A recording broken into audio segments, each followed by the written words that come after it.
¿Qué tal, amigos? Soy su servidor Gilberto Rocha Margain, pastor del Centro Cristiano Calacuaya en Atizapán, Estado de México. Somos parte de la zona conurbada de la Ciudad de México.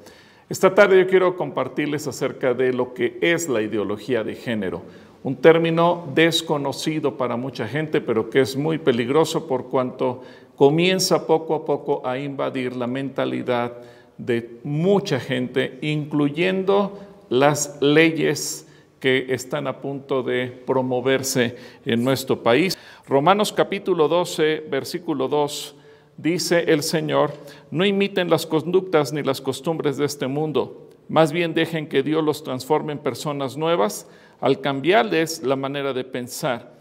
Entonces aprenderán a conocer la voluntad de Dios para ustedes, la cual es buena, agradable y perfecta.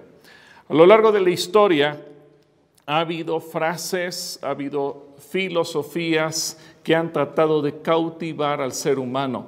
El mismo apóstol Pablo nos recomienda que no creamos huecas sutilezas de la filosofía que muchas veces nos engañan y nos envuelven. Una de esas frases fue la de un filósofo francés, René Descartes, que decía: pienso, luego existo. Una frase que ha cautivado a la gente, pero que no pasa ninguna prueba. ¿Por qué? Porque si yo no pensara, entonces dejaría de existir. Por esa razón, cualquier persona que no piensa significa entonces que no existe. ¿O qué tal la de aquella filósofa francesa también, Simone de Beauvoir, la cual en un momento llegó a decir: una no nace mujer, se hace mujer? Otra cosa que está fuera de lugar, porque finalmente todos conocemos lo que dice la Escritura, que Dios hizo varón y mujer, y no solamente porque la Biblia lo dice, sino porque por motivos científicos todos sabemos que hay cromosomas. Los que terminan con XY son aquellos que identifican a los varones, los XX son los que identifican a la mujer. Y aunque una persona trate de decir que no es ni varón ni mujer, su propia biología así lo declara. Me llama la atención, por ejemplo, que cuando encuentran los arqueólogos restos humanos de hace cientos de años, pueden identificar si era un hombre o si era una mujer, solo haciendo una pequeña prueba de ADN. Y eso nos muestra que independientemente de cuál haya sido la sociedad o la época en que esa persona vivió, su propio cuerpo así lo delata.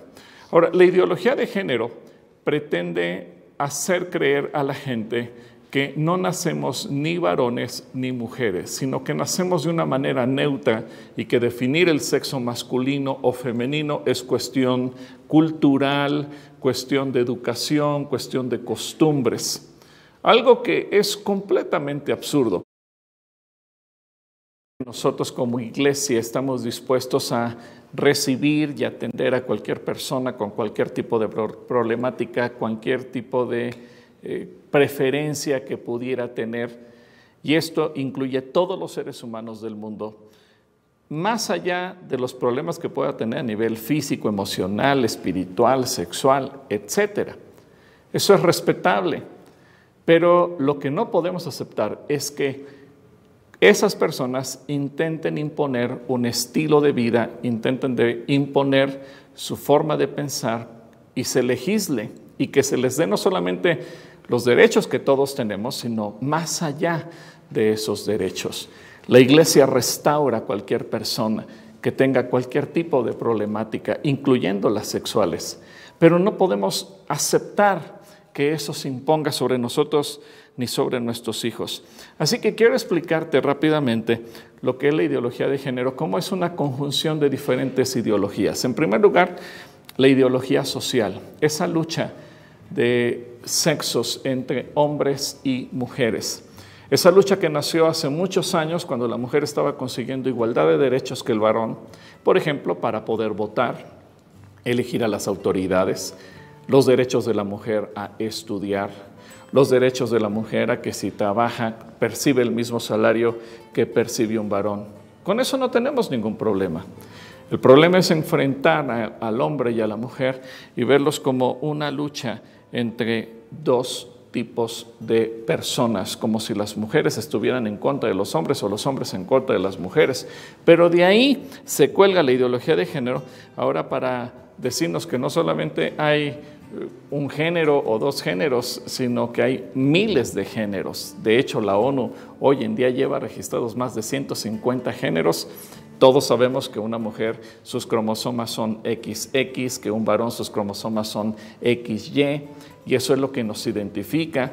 Incluso la genética sí lo define, y si los arqueólogos descubren en restos de hace cientos de años los huesos de alguna persona, saben si es varón o mujer, simplemente por hacer una pequeña prueba de ADN. Así que no podemos decir que hay muchos géneros. La Biblia claramente señala que solamente Dios hizo varón y mujer. La ideología de la pedofilia, es decir, el delito sexual en contra de los niños, lo cual es muy peligroso. ¿Por qué? Porque hoy en día se pretende legislar el amor hacia los niños, quitando todas las barreras legales para que un individuo, sea hombre o sea mujer, pueda abusar sexualmente de un niño con una mentira. El amor a los niños, el derecho sexual de los niños, el hecho de que a un niño se le pretenda facilitar el placer erótico. Fíjate, es absurdo.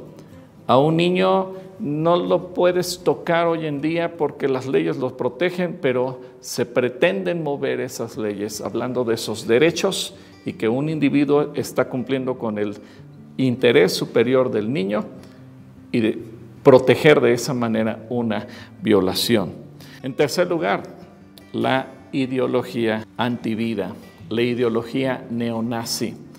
Los nazis en la década de los 40 estaban buscando limpiar la especie humana asesinando personas. Recordamos todos el asesinato de más de 6 millones de judíos, testigos de Jehová, homosexuales, gitanos y muchos otros más. ¿Cómo encontraron una conexión esas ideologías nazis con la ideología de género? En la muerte. Por eso hoy en día se quieren mover las leyes de tal manera que se apruebe el aborto en cualquier momento del embarazo, la eutanasia, el suicidio asistido, la muerte digna, la muerte por misericordia. ¿Te imaginas en nuestro país tan corruptible? ¿Cuántos asesinatos se llevarán a cabo disfrazados de muerte asistida? Ahora, independientemente si seamos un país corruptible o no, Dios dice que ante cualquier problema que tengamos, tenemos que elegir la vida. Y los cristianos, los creyentes en Dios, siempre elegiremos la vida. No es justo que una persona resuelva sus problemas matando a otra. Entiendo el dolor de una mujer cuando se sabe embarazada y no quería estar embarazada, pero es parte de la responsabilidad de enfrentar las consecuencias de nuestros actos. El decir, este bebé me estorba, lo voy a matar, es la misma mentalidad que utilizan los narcotraficantes. Me estorbas, te mato. Nada más que ahora lo queremos legislar y se quiere llevar a las cámaras y verlo como algo natural en medio de toda la sociedad. Los cristianos tenemos que oponernos. Una mujer tiene derecho sobre su cuerpo, sí, pero no sobre el cuerpo de sus hijos. Está la ideología neomarxista. Recordemos que la lucha marxista era la lucha de clases sociales, los pobres contra los burgueses o contra los ricos, y los ricos o burgueses contra los pobres. Una ideología que tarde o temprano pasó de moda, demostró que no podía funcionar y se fue a la basura. Pero ahora surge el neomarxismo poniendo la lucha entre los géneros. Pero ahora no solamente es entre mujeres y varones, ahora es contra el lobby LGBT, los bisexuales contra los transexuales y contra los homosexuales y contra los transvestis y contra los hombres y contra las mujeres. Una lucha de todos contra todos. Yo creo que la sociedad tiene que aprender a vivir en paz y tenemos que aprender a vivir respetándonos unos a otros, nunca teniendo más derechos unos sobre otros. Déjame platicarte una anécdota que viví cuando participé en una reunión de la Organización de los Estados Americanos, la OEA. Me tocó ver cómo había un baño para mujeres, un baño para hombres y un tercer baño para cualquier otro tipo de personas con otras preferencias. Terminando la asamblea, un grupo de hombres vestidos de mujer se metieron al baño de las mujeres para hacer uso de ello. Salió una señora muy enojada, protestando y reclamando en un módulo de denuncias contra la discriminación de que esos hombres habían violado su intimidad al entrar al baño cuando ella estaba haciendo uso de él. Y fue ignorada. Pero después uno de esos hombres vestidos de mujer presentó una denuncia contra esa señora y dijo: esta señora me discriminó porque no me dejó entrar al baño. Y a él sí le hicieron caso. Cabe decir que esta mujer se retiró llorando, frustrada, diciendo: resulta que este hombre tiene más derechos que yo, que soy mujer, de entrar al baño de mujeres. Creo que los derechos iguales, así se tienen que manejar. Todos tenemos los mismos derechos. No se puede decir que unas personas tienen más derechos que otros. En quinto lugar, la ideología económica. Este es un motor que ha movido la ideología de género. Los intereses económicos. Por un lado, los intereses mezquinos de los países, de los gobiernos, de los estados, al pretender eliminar gastos médicos. Por eso es que pretenden manejar la muerte asistida, la muerte por misericordia, el suicidio asistido, la eutanasia, etcétera, etcétera. ¿Por qué? Porque ellos calculan que saldrá más barato matar a una persona, dormirla, como dormimos un perrito, un gatito, cuando el médico veterinario nos dice que ya no hay nada que hacer por esa mascota, que atenderle médicamente. Ellos calculan gastos. Y algo que es importante también entender: los intereses de las grandes farmacéuticas, las industrias farmacéuticas, las fábricas de condones y preservativos, quienes elaboran hormonas artificiales, a ellos les conviene y están usando a los gobiernos del mundo para vender miles de millones de dólares y asegurar ello por los siguientes por lo menos 50 años. ¿Por qué? Porque saben que si operan a un niño, a una niña, a un joven y le cambian el sexo, el resto de su vida esa persona necesitará inyectarse hormonas. Por eso es que están pugnando porque los gobiernos paguen eso. Y es absurdo que en México una persona que enferma de los riñones, del hígado, de cualquier otra cosa, no tiene atención médica porque no hay los medicamentos ni el recurso, el presupuesto para atenderlo, pero sí lo haya para ayudar a una persona a cambiar de sexo. No es justo que una mujer que padece cáncer de mama, por ejemplo, y le retiran uno de sus senos por estética, ella no pueda aspirar a que le pongan un implante porque se considera un lujo, pero un hombre que quiere parecer mujer, con tus impuestos y los míos, se les paguen esas operaciones. ¿Quién está detrás de todo eso? ¿Quién está recibiendo tantas comisiones y utilidades por esos gastos que se generan? Sexto lugar, la ideología que se ha infiltrado en la ciencia. La ideología de género ha manipulado la ciencia. Hay un término científico que es la disforia de género, cuando una persona no se siente identificada con su propio sexo. Obviamente, las comunidades científicas siguen sosteniendo que ese es un problema, pero ha sido tal la manipulación, la presión de parte de organismos internacionales y de los grupos LGBT que han obligado a retirarlo como una lista de enfermedad mental. No es que deje de ser, es que hay presiones que están obligando a los científicos, pero los propios científicos han coincidido en que es un problema mental, no es una cuestión natural. Y puede ser que alguien se opere y aun cuando llegue a viejo o a vieja, seguirá siendo del sexo y con las características cromosómicas de aquel con el cual nació. Y en séptimo lugar, la ideología política.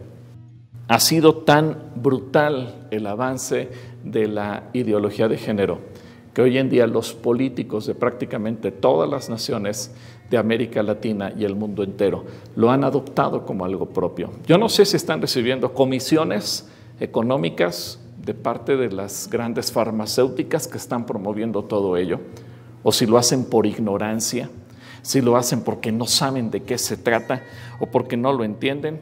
Pero es claro que la Biblia nos enseña que Dios nos creó hombres y mujeres. Al parecer, nadie se ha puesto a calcular las consecuencias a nivel salud que va a traer este tipo de legislación. Cada día dentro de la comunidad LGBT es impresionante el número de personas que se contagian de enfermedades de transmisión sexual. Cada día más de 1 millón de personas contraen una infección de transmisión sexual alrededor del mundo. Y un análisis de la Organización Mundial de Salud sobre estos datos muestran que la población LGBT tiene una probabilidad 20 veces más que el resto de la población de adquirir algún tipo de enfermedad. Así que tenemos que entender como creyentes el diseño de Dios. No es posible el matrimonio entre personas del mismo sexo. Si eso se hiciera, la población mundial dejaría de existir en los próximos 50 años. En segundo lugar, no es posible que podamos cambiar el sexo de los niños porque tenemos que proteger a nuestros hijos. No les podemos enseñar que ellos nacieron con un sexo neutro. Tenemos que afirmar que el varón es varón, la mujer es mujer y que así crecerán y serán el resto de sus vidas. La Biblia nos enseña que el varón no es sin la mujer no es sin el varón, no es una lucha entre hombre y mujer, nos necesitamos porque nos complementamos. La Biblia dice que Dios hizo varón y mujer. Así que ahora yo quiero proponerte para terminar 5 ejes en los cuales nos vamos a preparar como iglesia. Hoy nos pusimos un reto en todo el país, más de 100,000 cristianos poder orar unidos para que Dios tenga misericordia de México. En los primeros días de septiembre solamente se han metido 3 iniciativas que están promoviendo la ideología de género en las cámaras de diputados y de senadores y también la Suprema Corte de Justicia de la Nación. Es importante que nosotros oremos para detener esto, porque nuestra principal batalla es espiritual. La Biblia dice que luchamos contra principados, potestades, huestes espirituales de maldad, gobernadores de las regiones celestes.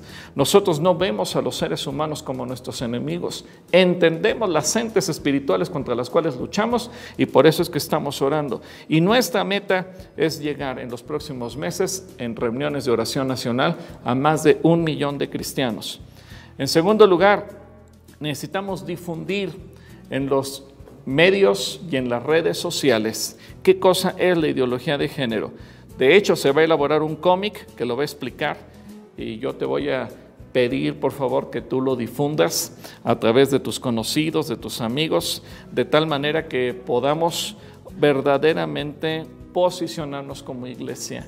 Que quede claro qué es la ideología de género, que no nos impongan como algo normal, algo que verdaderamente es monstruoso. Y tú y yo tenemos que hacer algo. En tercer lugar, queremos construir una plataforma jurídica de defensa por la vida y la familia. Para ello nos vamos a apoyar en un grupo de abogados especialistas en las leyes, de tal manera que podamos ir y presentar propuestas a las cámaras, especialmente por la Cámara de Diputados, que es por donde ingresan las propuestas legislativas. Es importante que hagamos esto porque no podemos quedarnos cruzados de brazos. Tenemos que defender el derecho a educar a nuestros hijos, que se enseñe lo científicamente correcto. Si la educación es laica, tenemos que ir a lo que dice la ciencia, libres de ideologías.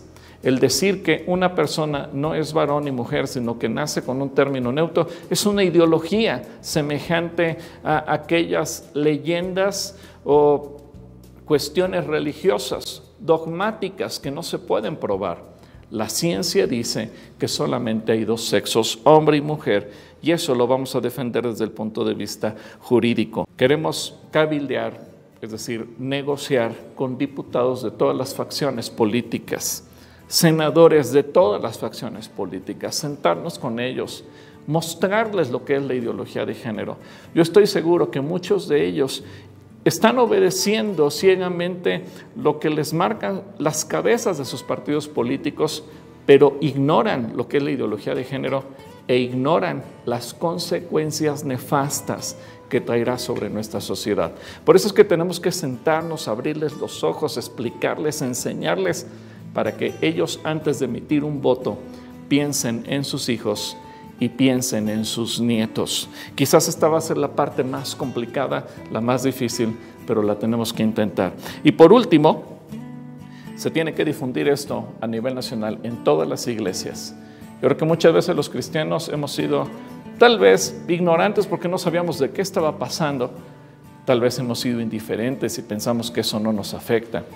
A veces pudiéramos pensar que como se acerca el fin del mundo, pues hay que cruzarnos de brazos y ya no hacer nada. Yo quiero recordarte que desde que Pablo escribe 2 de Corintios, Filipenses, Tesalonicenses, él pensaba que la venida de Cristo estaba cercana porque las señales se estaban cumpliendo. Cuando Juan escribe, lo mismo pensó. Muchos pensaron que en tiempos de Hitler era el anticristo y que el fin vendría sin lugar a dudas. Pero Dios ha retrasado una y otra vez su venida, simple y sencillamente porque ha tenido misericordia. Pero mucho ha tenido que ver que en su tiempo la iglesia se ha levantado, se ha movilizado y ha hecho que Dios nos aguante un poco más. Tú y yo somos parte de esa generación de la iglesia. No nos podemos quedar callados. Yo creo que tú y yo tenemos que actuar, tenemos que ponernos de pie, tenemos que movilizarnos y pensar que mientras Jesús viene, nuestros hijos y nuestros nietos tienen derecho a vivir en una sociedad sana. Así que espero contar contigo. Que Dios te bendiga. Nos levantamos a una sola voz por nuestros hijos y un futuro mejor.